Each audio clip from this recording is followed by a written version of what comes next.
लोगों के मन में बहुत कंफ्यूजन है इन दोनों चीजों को लेके। स्क्रैप इंपोर्ट और डोमेस्टिक स्क्रैप में क्वालिटी का क्या डिफरेंस होता है? बाहर से जब स्क्रैप आता है तो प्रॉपरली उसको ऑर्गेनाइज किया जाता है कि सेग्रीगेट किया जाता है, अलग अलग किया जाता है। सर, स्क्रैप इंपोर्ट करने के लिए आईईसी इंपोर्ट एक्सपोर्ट कोड और कौन कौन सा लाइसेंस मैंडेटरी है? दोस्तों बहुत बहुत नमस्कार आपका। आप स्क्रैप की सीरीज देख के आए और आपको स्क्रैप का बिजनेस स्टार्ट करना है लोकल लेवल पे या फिर इंपोर्ट एक्सपोर्ट। तो आपको क्या करना है, क्या नहीं करना, कुछ भी नहीं करना। आपको नीचे दिए गए नंबर पे कॉल करना है डॉक्टर शिव गुप्ता सर को। और सर के पास 49 साल का एक्सपीरियंस और 28 कंट्री में ट्रेवल कर चुके हैं सिर्फ स्क्रैप इंपोर्ट से। अब बात करते हैं कि पर्सनल चीज, कि आपको पर्सनली काम करना है। जी हाँ, पर्सनली काम करना तभी तो स्टार्ट करोगे। तो वो पर्सनल क्वेश्चंस आपके बहुत सारे होते हैं, तो वो स्पेशली जो छवि मैम है वो इस वीडियो में आपसे पूछेंगी सर से। और उसमें क्या है सर, अगर लोकल का सवाल होगा तो मेरे से पूछेंगी, इंपोर्ट एक्सपोर्ट का होगा तो सर से पूछेंगी। अब मैं आपको बताता हूँ, मैं पिछले 5 साल से डॉक्टर शिव गुप्ता सर के साथ हूँ, क्योंकि मैंने एक्सपीरियंस लिया है सर से और तभी मैं इस वीडियो में आपके पास आया। और इस वीडियो में एक्चुअल में वो मेंबर है जो कि डायरेक्ट बिजनेस कर रहे हैं और जिन्होंने बिजनेस कर रखा है, वो आपको सवाल करेंगे और वो पर्सनली आपसे सारी डिटेल पूछेंगे। तो चलिए करते हैं स्टार्ट वीडियो की और आपके डिटेल के सवाल के जवाब देने के लिए। चलिए स्टार्ट करते हैं। मैम प्लीज आप क्या पूछना चाह रहे हैं? सर, मेरा पहला क्वेश्चन ये है, लोगों के मन में बहुत कंफ्यूजन है इन दोनों चीजों को लेके। स्क्रैप इंपोर्ट और डोमेस्टिक स्क्रैप में क्वालिटी का क्या डिफरेंस होता है? सर ये तो एक्चुअल में सवाल वो है, जैसे मेरे को लगता है कि किसी अच्छे मेंबर ने पूछा होगा। जी सर। जी देखिए, क्वालिटी का कोई बहुत बड़ा डिफरेंस नहीं है। और जिस देश का स्क्रैप होता है उस देश की चीज़ें उसमें शामिल होती हैं।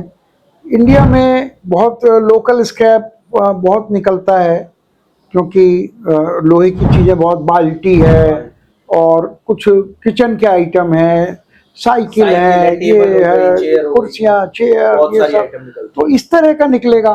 और विदेश वाले में विदेश के स्टाइल का निकलेगा। लेकिन क्वालिटी वाइज वो क्वालिटी डिपेंड करती है कि उसमें आयरन कंटेंट कितना है। जी। अच्छा, तो आयरन कंटेंट तो चाहे इंडिया का हो चाहे बाहर का हो, सब में बराबर होगा। तो इसलिए क्वालिटी वाइज कोई फर्क नहीं है। वैसे दोनों पर इस सर तरह उसकी से जो क्वालिटी है वो अच्छे रेटों में भी जाती है, क्योंकि देखा जाए अगर अपन लोकल लेवल पे काम कर रहे हैं, मैंने पर्सनली नोट करा, मैं वैसे स्क्रैप का काम करता नहीं है वाला एचएमएस का, तो उसमें क्या है सर, अगर पर्सनली मैं आपसे बात करूं तो जैसे अपन काम करते हैं अभी लोकल लेवल पे, लोकल में क्वालिटी क्या है 3-4 रुपए ऊपर जाती है मैसेज रेट से। हाँ अगर मैसेज रेट नहीं पता तो आप देख लीजिएगा, हमारा एप्लीकेशन है उसमें व्हाट्सएप पे रेट वगैरह आते हैं सारे। और वहीं अगर बात करें हम पर्सनल बाहर के इम्पोर्टेड माल की, तो वो 7 से 8 रुपए ऊपर जाता है। ऐसा क्यों होता है फिर?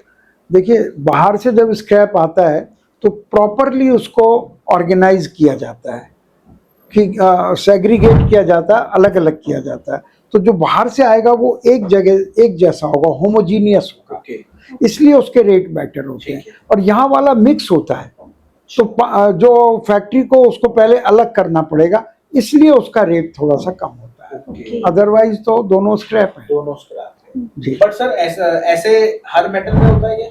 हर मेटल में ये होता है, क्योंकि इंडिया में लोग सेग्रीगेट ज़्यादा नहीं कर पाते हैं। वहाँ मशीनें लगी हुई हैं, वहाँ बहुत बड़े लेवल पे काम होता है। बट सर अगर एक आइटम जोरबा जैसे चलती है, वो इंडिया में तो होती नहीं है, वो सिर्फ बाहर से आती है। वो इंडिया में तो कंपैरिजन कर ही नहीं सकते। गुजरात में देखा जाए जोरबा के लिए बहुत तगड़े तगड़े प्लांट लगे हैं, बहुत कम बनता है। यहाँ चीज उसको चूरे करने की जरूरत नहीं है, पहले से ही वो स्क्रैप बना देते हैं।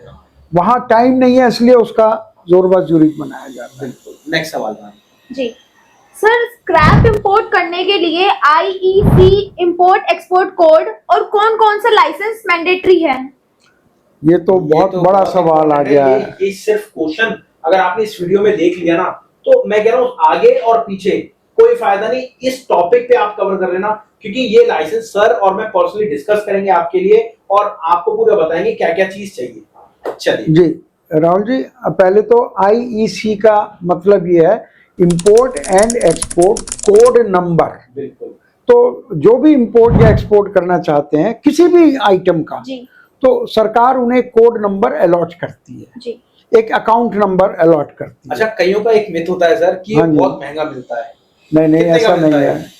कितने का नहीं है, रजिस्ट्रेशन चार्जेज है, जैसे आधार कार्ड के 50 या 100 रुपए हैं, इसके 300-400 रुपए होंगे, हाँ, 500 रुपए बस मैक्सिमम। बट इसके लिए आपको जीएसटी चाहिए, ठीक है, हाँ, आपका पैन कार्ड चाहिए, KYC चाहिए, अकाउंट नंबर हाँ। चाहिए, केवाईसी पूरी चाहिए, और फिर जाके आपको इम्पोर्ट एक्सपोर्ट कोड मिलता है। पर ऐसा कुछ नहीं है कि, और बाकी जो डॉक्यूमेंट्स पूरे आपको अगर करने हैं, तो आपका जो सेशन होता है, हाँ, देखिए, ये अगर आप यहाँ इस सेशन में बताना बहुत मुश्किल है। पॉसिबल नहीं है, पर फिर भी थोड़ा बहुत मैं बता दूंगा, जो भी मेरे को सर से नॉलेज है मैं बताऊंगा। अगर आपको पर्सनली सर से मीटिंग करनी है और पर्सनली ये सारी चीजें पूछनी है, तो कुछ भी नहीं करना, आपको दिए गए नंबर पे कॉल करो और मैम को बोलना है, मैम का नंबर दे रहा हूँ, मैम को बोलना है, मैम मेरे को पर्सनली मीटिंग करनी है सर से।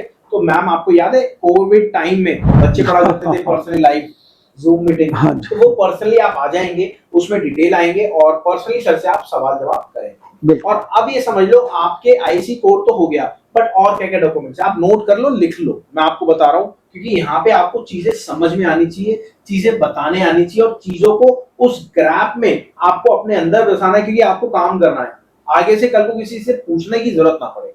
जी सर, आपने मेरे को बताया था, एक तो आईसी कोड चाहिए होता है, जीएसटी नंबर चाहिए होता जी, है, उसके बाद परफॉर्मा इनवॉइस, सेल्स इनवॉइस, बिल्कुल। पैकिंग लिस्ट, उसके बाद आपको चाहिए होता है सर सीवे बिल, हाँ जी, ठीक है, बिल ऑफ लीडिंग, और जो certificate of origin, certificate of origin. फिर उसके बाद चाहिए होता है आपको पॉल्यूशन कंट्रोल बोर्ड, जो कि आपका मिथ है कि बहुत महंगा बनता है या फिर बन नहीं सकता।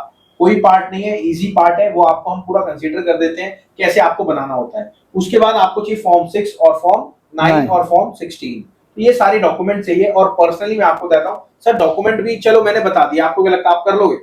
सर, मैं एक छोटा सा सवाल आपसे कर रहा हूँ, एक आइटम $300 की है दुबई में, इंडिया में आके क्या रेट पड़ेगी आपको पता है?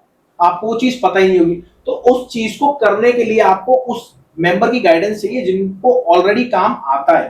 तो आपको क्या करना है? कुछ भी नहीं करना सर, एक शिपमेंट कराने में आपकी पूरी हेल्प करते हैं। मतलब आपको दुबई से एक शिपमेंट लानी है, कहां से सप्लायर मिलेगा, कहां से बायर मिलेगा, कहां से क्या करना है, मतलब यहां तक कि अगर आप दुबई में जाते हैं, आपको कोई समझ में नहीं आता, तो पर्सनली सर आपको गाइड भी करते हैं। Right sir? बिल्कुल बिल्कुल। तो लोगों का मिथ है सर, लोग कहते हैं कि एक ही कॉल पे मेरे को सब कुछ समझा दो। ये क्या पॉसिबल है? ये इतना बड़ा इंपोर्ट एक्सपोर्ट का बिजनेस एक कॉल में या एक वीडियो में तो नहीं समझाया जा सकता, लेकिन कुछ बातें उसके बारे में बताई जा सकती हैं जो यूट्यूबर्स नहीं बता पाते हैं। बहुत सारे यूट्यूबर्स हैं, वो कुछ ना कुछ बताते हैं, और हम तो यूट्यूबर्स हैं नहीं, हम तो खुद अपना बिजनेस करते हैं, तो इसलिए उनमें थोड़ा सा फर्क रहता है। तो हम डायरेक्ट बिजनेस की बात करते हैं, हम सिखाने की, सर्टिफिकेट देने की, ये कोई हमारी बात नहीं। चलिए सर, बहुत लंबी कंसेशन करी हाँ आपसे, जी। थैंक यू सर, और थैंक यू मैम, आपने इतना गाइड थैंक यू करा। चेस्टर। थैंक यू मेरी सबसे पहले ऑडियंस को कि आपने इतने अच्छे सवाल करे, और ये वीडियो एक्चुअल में हमारी वायरल जा रही है सिर्फ आप लोगों के चक्कर। चलिए मिलते हैं आपसे अगली बार, नमस्कार, धन्यवाद, जय हिंद, जय भारत। जय मां।